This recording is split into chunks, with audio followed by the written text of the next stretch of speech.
आज की क्लास में हम बहुपद से रिलेटेड कुछ अभ्यास प्रश्न हैं उनको सरल करते हैं। सबसे पहला प्रश्न है, बहुपद x square minus 22x plus 120 के गुणनखंड आपको ज्ञात करने हैं। तो सबसे पहले आप देखें कि ये एक ऐसा बहुपद है जो दो घात में दिया गया है, मतलब द्विघात ये बहुपद है और इसमें तीन पद पहले से दिए गए हैं।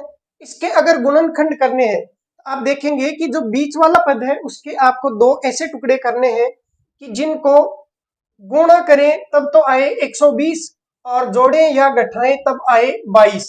जोड़ने या घटाने पर बीच वाला पद आना चाहिए और गुणा करने पर आना चाहिए इन दोनों का गुणनफल, मतलब 120 और यहाँ एक का गुणनफल 120 आना चाहिए। तो टुकड़े क्या हो जाएंगे, एक तो 12 और एक 10, तो ये टुकड़ा हो गया x square minus 12x minus 10x और प्लस 120। टुकड़े देखो इस प्रकार से आपको करने हैं कि जोड़े तब आना चाहिए माइनस का 22। इसका मतलब टुकड़े दोनों माइनस के हो सकते हैं, एक बड़ा वाला माइनस का, छोटे वाला प्लस का भी हो सकता है, लेकिन गुणा करें तो 120 होना चाहिए। तो 12 और 10 को गुणा करें तो 120 होता है। इसका मतलब दोनों ही माइनस के लेने होंगे, तभी जुड़ के 12 और 10 22 हो पाएगा, और दोनों माइनस के लेंगे तभी वो गुणा होके प्लस का हो पाएगा। तो इसको देखने से पता चल जाएगा कि यहाँ पे गुणनफल प्लस में आना चाहिए। इसका मतलब या तो दोनों टुकड़े पॉजिटिव हो या दोनों टुकड़े निगेटिव हो, और यहाँ से देखने से पता चलेगा कि ये निगेटिव आना चाहिए। इसका मतलब दोनों पॉजिटिव तो नहीं हो सकते, नहीं तो जुड़ के वो पॉजिटिव बन जाते हैं। इसका मतलब दोनों टुकड़े निगेटिव ही होंगे। इससे देखने से आपको पता लग जाएगा। अब इसमें कॉमन लेते हैं x, यहाँ पे बच गया x माइनस 12, यहाँ पे कॉमन लिया माइनस का 10, बच गया x माइनस 12। अब x माइनस 12 को दोबारा कॉमन लिया तो बच गया x और माइनस 10। तो ये हो गए गुणनखंड। इसके बराबर हम जीरो नहीं रखेंगे क्योंकि हमें इसका सॉल्यूशन ज्ञात नहीं करना है। ये एक बहुपद है और इस बहुपद के आपको केवल गुणनखंड करने हैं। तो गुणनखंड आ गया x माइनस 12 और x माइनस 10। अगर इसका हल पूछे या शून्यांक पूछे तो हम बराबर जीरो करके एक बार x माइनस 12 को जीरो के बराबर करके x का मान 12 ज्ञात करते, और दूसरा x माइनस 10 को जीरो के बराबर करके x का मान 10 ज्ञात करते। तो ये हो गया गुणनखंड करने का तरीका। अब देखते हैं सवाल नंबर 2। तो पहला सवाल कंप्लीट हो चुका है, दूसरा सवाल देखते हैं। x की cube plus 3x square plus 5x plus 6 के गुणनखंड क्या होंगे। तो यहाँ पे त्रिघातीय बहुपद है और त्रिघातीय बहुपद को सरल करने के लिए आपके पास में एक तरीका तो ये है कि आप ऑप्शन से वापस गुणा करके देखो। जैसे आप इन दोनों को गुणा करो तो अगर ये आता है, या फिर ऑप्शन बी वाले को गुणा करो तो ये आता है, या फिर ऑप्शन सी को गुणा करो तो ये आता है। कौन से ऑप्शन से वापस ये आता है। जैसे इसको सरल किया तो इसके गुणनखंड x माइनस 12 और x माइनस 10 आए थे पहले सवाल के लिए, तो इनको वापस गुणा करूंगा तो यही पद वापस आ जाएगा। ऐसा ही इसमें होगा कि भाई इसका टुकड़ा करके तो गुणनखंड ज्ञात नहीं कर सकते, तो फिर क्या करें, ऑप्शन से सोल्व करना होगा। अब एक ऑप्शन से भी छोटा तरीका होता है, कौन सा, देखो अगर मान लीजिए ये इसका गुणनखंड है, इसका मतलब ये भी इसका गुणनखंड है और ये भी इसका गुणनखंड है। अगर ये गुणनखंड है तो इसका भाग में इसमें दूं, भाई गुणनखंड का भाग अगर इसमें दूं तो शेष बचेगा जीरो।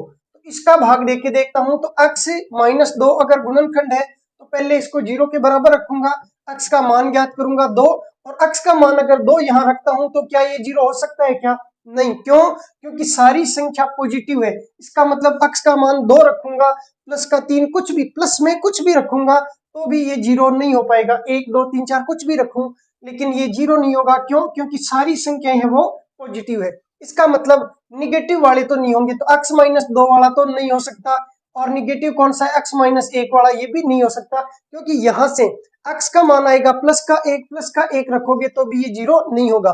दो ऑप्शन तो कट गए। अब बचा है x प्लस 2 और एक बचा है x प्लस 1 वाला। तो इन दोनों में से दो जो आपको अच्छा लगे उसको आप ले सकते हैं। तो ऑप्शन बी लेते हैं, x प्लस 2, इसको करते हैं जीरो के बराबर। यहाँ से x का मान हुआ माइनस का 2, ये माइनस का 2 अगर यहाँ रखने से ये जीरो हो जाता है, इसका मतलब x प्लस 2 है वो इसका गुणनखंड हो जाएगा।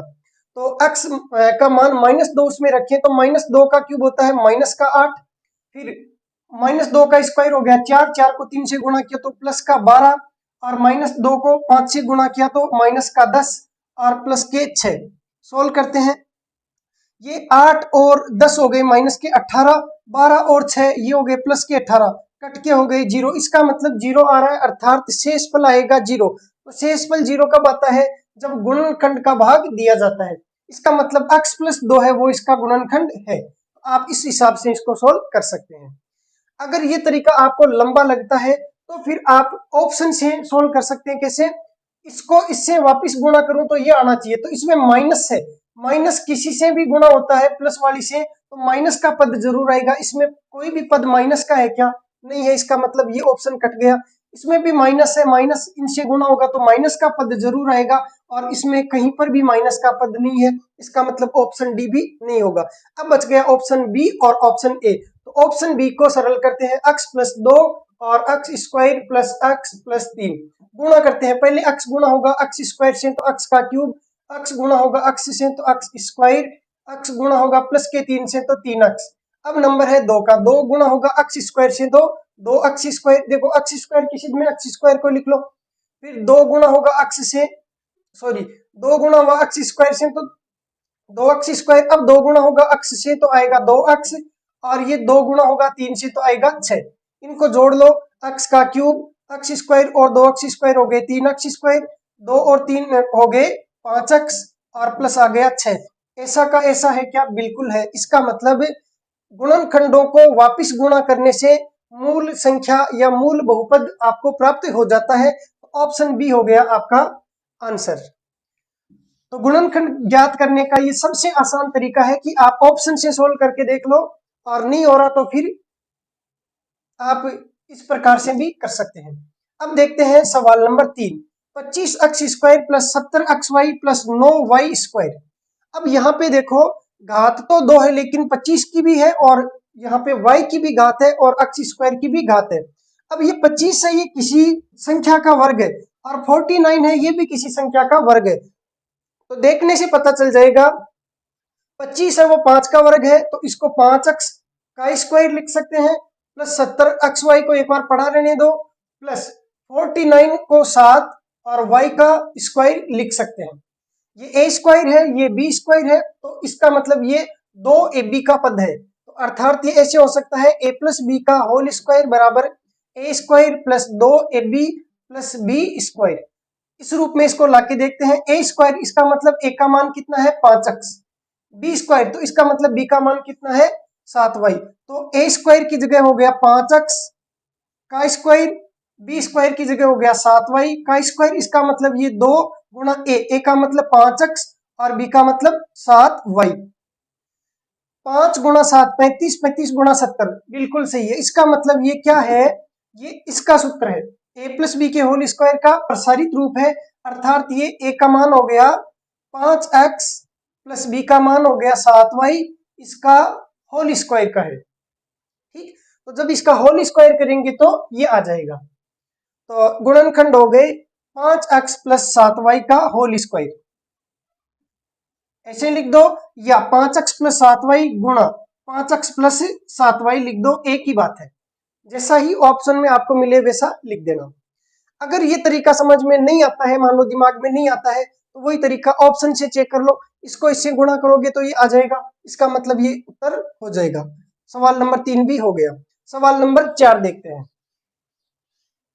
लिखा हुआ है 9x square minus 4y square. तो 9 किसका वर्ग होता है 3 का, इसका मतलब ये 3x का होल स्क्वायर माइनस 2y का होल स्क्वायर है। ये हो गया a का स्क्वायर माइनस b का स्क्वायर। आप इसको लिख सकते हैं एक बार a प्लस बी तो 3x प्लस 2y, और एक बार a माइनस बी मतलब 3x माइनस 2y। हो गए गुणनखंड, टुकड़े हो गए और आपस में गुणा के रूप में है, तो ये तो बहुत आसान है। अगला देखते हैं सवाल नंबर 5, 8a की क्यूब प्लस 27b की cube plus 36a square B plus 54ab square के गुणनखंड कौन से हैं? तो आपको देखो देखने से थोड़ा पता चल रहा है, 8 है 2 का क्यूब, 27 है 3 का क्यूब, तो ये 2a का क्यूब प्लस 3b का क्यूब प्लस कुछ आगे संख्याएं बन रही है। इसका मतलब ये a प्लस बी के होल क्यूब का सूत्र हो सकता है। a प्लस बी के होल क्यूब का सूत्र होता है a का क्यूब प्लस b का क्यूब प्लस, बताइए क्या होगा, 3ab कोष्टक a प्लस बी। ठीक, अब यहाँ पे a क्या है, a की जगह तो है 2a, बी की जगह क्या है 3b। 8a किसका क्यूब है 2a का क्यूब है, ये 3b का क्यूब है, इसका मतलब 2a प्लस 3b का होल क्यूब है। तो इसको सरल करेंगे तो a का क्यूब मतलब 2a का क्यूब हो जाएगा 8a का क्यूब, 3b का क्यूब हो जाएगा 27b का क्यूब, प्लस 3 सूत्र में है a गुणा b, तो इसको इससे गुणा करेंगे तो 2 गुणा 3 6ab, ये हो जाएगा 6ab।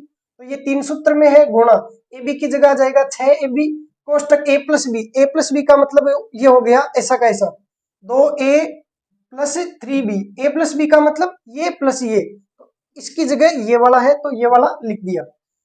सरल करते हैं तो 8a का क्यूब प्लस 27b का क्यूब, प्लस इसको इससे गुणा किया तो 3 को 6 से गुणा किया 18ab 2a से गुणा हो जाएगा, 18 दूना 36 a square B, plus 18ab 3b से गुणा होगा तो 18 3 54 ab स्क्वायर। देखो ऐसा ही है क्या, बिल्कुल ऐसा ही है। इसका मतलब ये किसका गुणनखंड है 2a प्लस 3b के होल क्यूब, इसका ये हो गया तो इसका गुणनखंड हो गया 2a प्लस 3b का whole cube, 2a plus 3b का होल क्यूब। अगर ये तरीका आपको समझ में ना आता है, आपकी गणित इतनी अच्छी नहीं है, तो आप ऑप्शन से सोल्व करके देख लेना। देखो ये a माइनस बी का होल क्यूब, तो a माइनस बी के होल क्यूब के सूत्र में माइनस का चिन्ह आता है, इसमें है क्या कहीं पे भी माइनस नहीं है, इसका मतलब ये तो कट गया। इसका तो इसको चेक कर लो, a का क्यूब सही है, b का क्यूब 5 का क्यूब तो 125 होता है, इसका मतलब ये भी नहीं है। 2 का क्यूब बिल्कुल सही है, 7 का क्यूब ये तो 343 होता है, इसका मतलब ये भी नहीं है। तो ऑप्शन से करोगे तो भी हो जाएगा। अब सवाल नंबर 6 देखते हैं। लिखा हुआ है 8a की क्यूब प्लस b की cube plus 12a square b plus 6ab square के गुणनखंड कौन से हैं। चलो इस बार ऑप्शन से करते हैं। ऑप्शन ए में लिखा हुआ है माइनस का चिन्ह 2a माइनस b का क्यूब, इसमें पूरे में प्लस है, इसका मतलब इसका तो नहीं हो सकता क्योंकि क्यूब करेंगे तो माइनस का पद जरूर आएगा।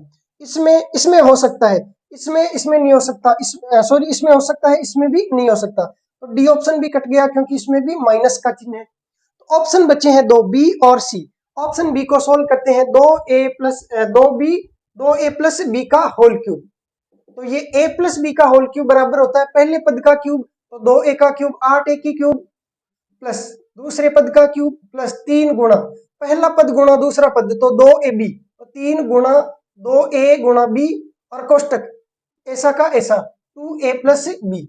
सरल करते हैं तो 8a का क्यूब प्लस b का क्यूब प्लस 3 दूना 6ab को गुणा करते हैं 2a से तो 6 दूना 12 a square b plus 6ab को गुणा करते हैं b से तो 6ab स्क्वायर। ऐसा है क्या, ऐसा ही है, इसका मतलब ऑप्शन कौन सा हो गया बी। अब है सवाल नंबर 7वां, 125 ए की क्यूब प्लस 27 बी की क्यूब के गुणनखंड क्या है। तो ये तो भाई सीधा सीधा सूत्र है, कैसे 125 किसका क्यूब होता है 5 का, तो 5a का होल क्यूब प्लस 27 किसका होता है 3 का, तो इसका मतलब 3b का होल क्यूब, तो ये हो गया a की क्यूब प्लस b की क्यूब, तो ये होता है a प्लस बी कोष्टक a square plus B square minus ab।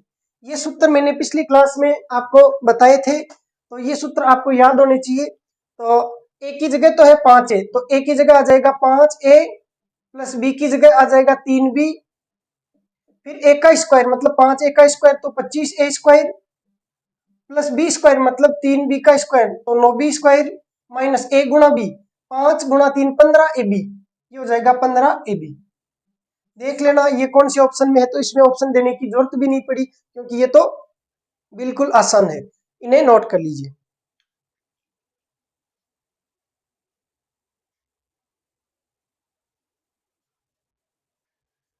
सवाल नंबर 8 है 8a की क्यूब माइनस बी की cube minus 12a square B plus 6ab square के गुणनखंड है।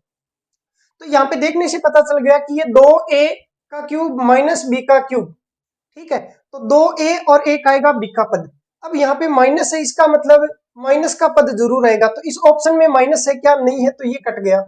इसमें क्या है, इसमें क्या नहीं है, तो ये भी कट गया। इसमें क्या है, तो इन दोनों में से ही होगा।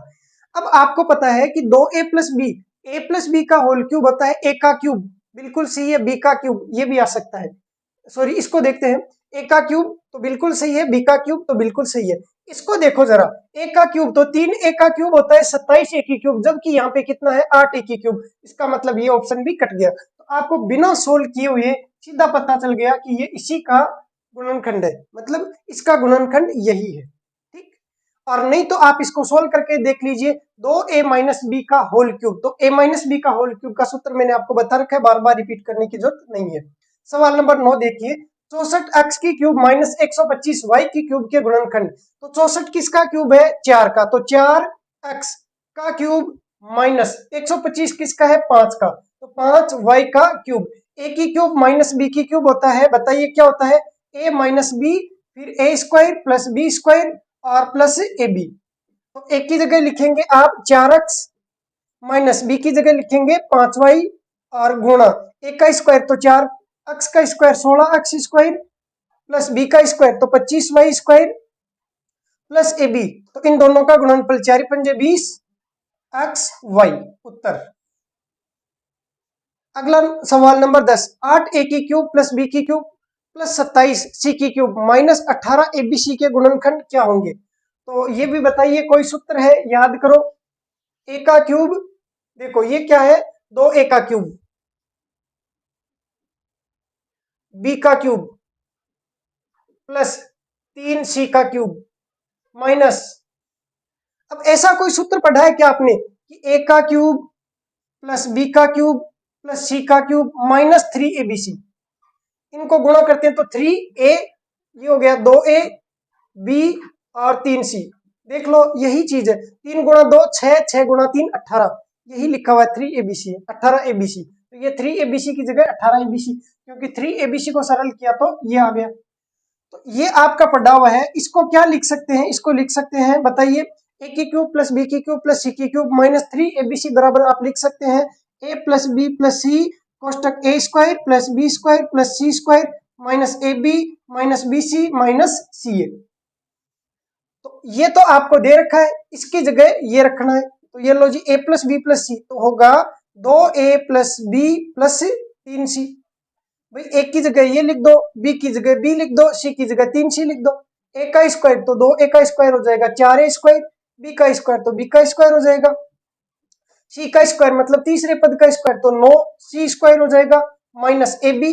तो ए और बी गुणा होगा तो 2ab हो जाएगा, तो माइनस 2ab माइनस बी सी मतलब दूसरा और तीसरा पद तो 3 गुणा बी सी तो 3bc माइनस सी ए, 3c और 2a गुणा होगा तो 3 गुणा 6ac।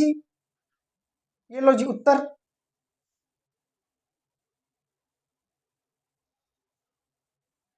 तो ये भी हो गया, ये भी हो गया। अब सवाल नंबर 11 देखते हैं। ये बहुत ही ज्यादा आसान होते हैं बहुपद, और एक बार पढ़ने के बाद में तो कोई दिक्कत रहती नहीं है। अगला देखिए, ये कोई पद है ए, ये कोई पद है बी, ये कोई पद है सी, और इसका सबका क्यूब दिया हुआ है, मतलब ए का क्यूब प्लस बी का क्यूब प्लस सी का क्यूब दिया हुआ है। इसके गुणनखंड ज्ञात करने आपको। तो यहाँ पे आप एक चीज देखिए, अगर मैं इसको जोड़ू ए को बी को और सी को, तो इसका जोड़ 0 हो रहा है। देखो इसको जोड़ूंगा, ए को बी को सी को जोड़ूंगा तो ये 2x, ये 2x माइनस का कट जाएगा, ये माइनस का y प्लस का y कट जाएगा, ये माइनस का 3z प्लस का 3z कट जाएगा। तो इसको अगर मैं a मानता हूं, इसको अगर b मानता हूं, इसको अगर c मानता हूं, तो a प्लस बी प्लस सी बराबर 0 होता है। और ऐसी कंडीशन में आपको बताया हुआ है a का क्यूब प्लस बी का क्यूब प्लस सी का क्यूब बराबर होता है 3abc। तो इसका मान हो जाएगा 3abc। ए की जगह वापिस ये लिखेंगे 2x माइनस वाई, बी की जगह y माइनस 3z, सी की जगह 3z माइनस 2x। आगे इसके गुणनखंड देखो उत्तर। भाई इसके गुणनखंड मतलब इसका मान ये आ गया, और ये गुणनखंड ही तो है, ये वाला ये वाला ये वाला आपस में गुणा हो रखे हैं, तो गुणनखंड। अगला सवाल देखते हैं, सवाल number 12, 3x square plus x minus 1 को x प्लस 1 से भाग देने पर शेषफल क्या बचेगा। तो जिसका भाग देते हैं उसको बराबर रखो 0, तो x का मान आएगा -1, -1 इसमें रख दो, उत्तर आ जाएगा 3x स्क्वायर मतलब -1 का स्क्वायर हो जाएगा प्लस x की जगह लिखेंगे -1 और -1, ये -1 का स्क्वायर होता है 1 एक को 3 से गुणा किया 3, और ये माइनस का 1 माइनस का 1 माइनस 1 हो गए -2, 3 -2 हो गए 1, एक उत्तर। तो शेषफल आ जाएगा 1। बहुत आसान है। पी अक्ष मतलब पॉलिनोमियल है, बहुपद है। अक्ष की क्यूब प्लस 1 को अक्ष प्लस 1 से विभाजित करने पर शेषफल क्या बचेगा? तो हो जाएगा, जिसका भाग दे रहे हैं बराबर 0 रखेंगे, अक्ष का मान आ जाएगा -1 इसमें रखेंगे, -1 का क्यूब हो जाएगा -1 प्लस 1 0, तो शेषफल क्या बचेगा? 0। इसका मतलब ये इसका गुणनखंड है, अक्ष प्लस 1 जो है वो अक्ष की क्यूब प्लस 1 का गुणनखंड है। तो सवाल 13 तो हो चुके हैं। अब देखते हैं सवाल नंबर 14। निम्न में से बहुपद नहीं है। अब देखो ये वाला सवाल, क्योंकि काफी टाइम हो गया आपको बहुपद पढ़ते पढ़ते, तो शायद भूल गए होंगे कि बहुपद क्या होता है और बहुपद क्या नहीं होता है। तो इसको देखो, बहुपद है क्या?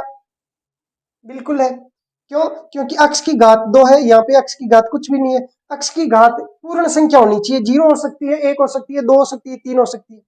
यहाँ पे ये भी बहुपद है, क्योंकि बिल्कुल सही है, ये एक अचर बहुपद है भाई। 3 जो होता है वो अचर बहुपद होता है। ये बहुपद है क्या?